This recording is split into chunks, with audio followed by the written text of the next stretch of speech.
Hey, it's the nerdy sports fan.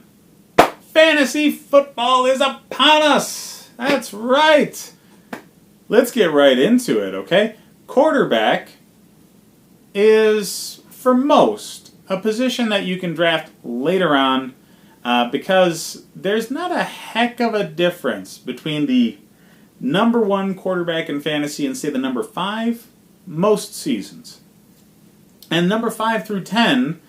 yeah, there's a significant drop-off from the top 5 to the bottom 5, but not a hell of a lot.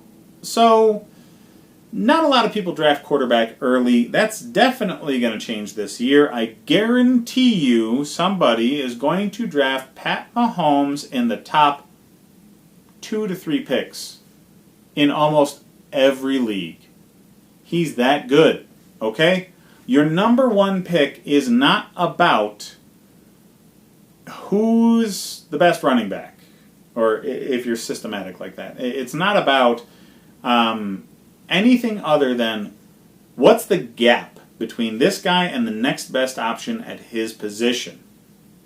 And for my money, the number 1 person for gap between him and the next person at his position is Pat Mahomes.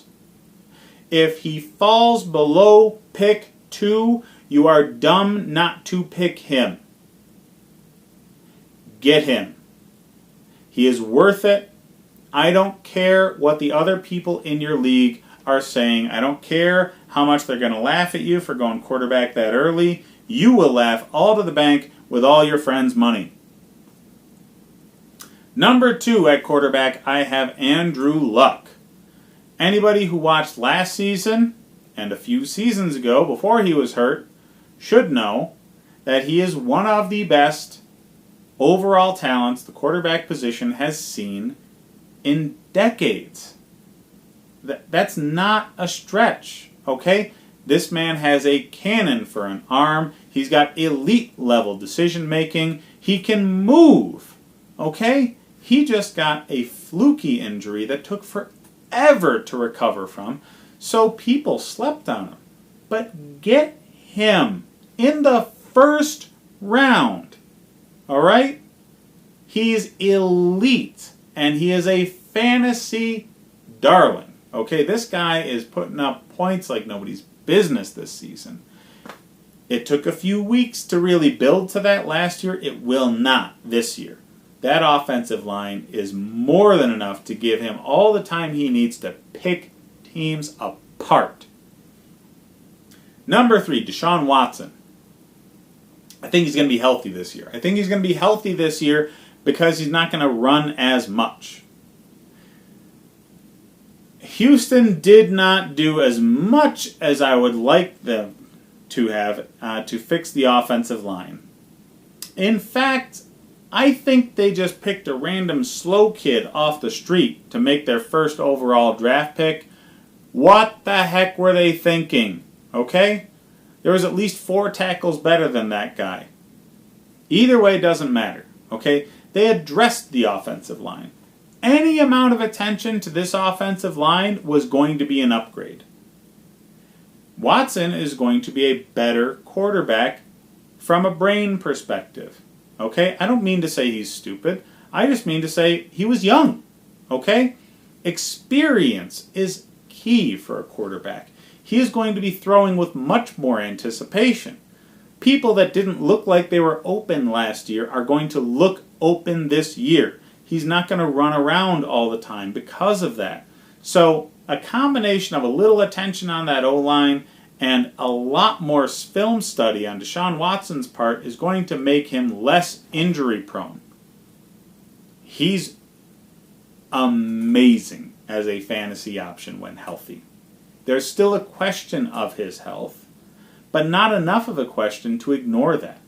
Shawn Watson will be a first to second borderline worthy quarterback this season. Number 4, I've got Phillip Rivers. Rivers showed last season that he's capable of taking a team to the Super Bowl. They just didn't have the best circumstances come playoff time, and they're not going to have that problem, I think, this year. I think they stayed great on offense.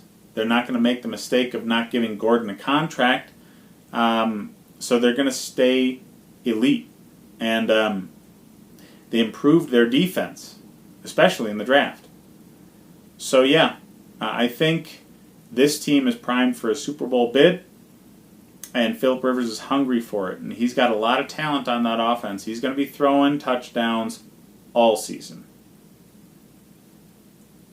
Number 5 at quarterback. 5, not 5. We have Matt Ryan. Matt Ryan is streaky, okay? He's up one season, he's down the next. He was down last season. What does that mean? Okay? I get it. He's not going to have the same offense that he had last year. Not the same coordinator, not the same voice in his ear prior to the play. Does not matter. He's a talent, and he has Julio Jones and Calvin Ridley that he's throwing the ball to. Anybody with those options will put up numbers, and based off of his streak history, he's due for a booming year, not a bust year. Pick him up. He's going to put up points. After Matt Ryan, we have Ben Roethlisberger. He's this low because he lost AB. Okay? He's got himself great running back support. He's got strong offensive line play. He's got a very strong defense, and he's got Juju Smith-Schuster. Okay? Everything a quarterback needs to put up points, he's got, and he's going to do it. Next, we have Jared Goff. Goff's going to get better, okay? He's just what experience does for quarterbacks. We've seen him in the Super Bowl, okay? He didn't take over the Super Bowl, but that's because he was going against Brady, all right? He got to watch up close what the master does when it's crunch time. And I think he's going to take that as a lesson. He'll have a healthier wide receiving core. I don't think Cooper Kupp's going to get injured like he did last year. So between him, Cooks, and Robert Woods, he'll have plenty of people to chuck touchdowns to, and that's what he's going to do all season. Because Gurley is not going to be the man he was for them early last year. They're going to ride Jared Goff's right arm, and that's going to equal more fantasy production.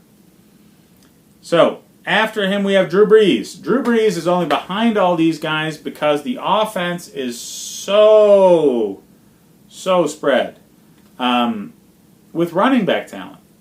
Alvin Kamara is going to produce enough that they don't need to lean on Drew Brees. And, the defense is better than it's been in years past. So, yeah, Drew is still a stud at fantasy quarterback. He's just not as good as others. Under Brees, we have Russell Wilson. Russell Wilson's going up on this list.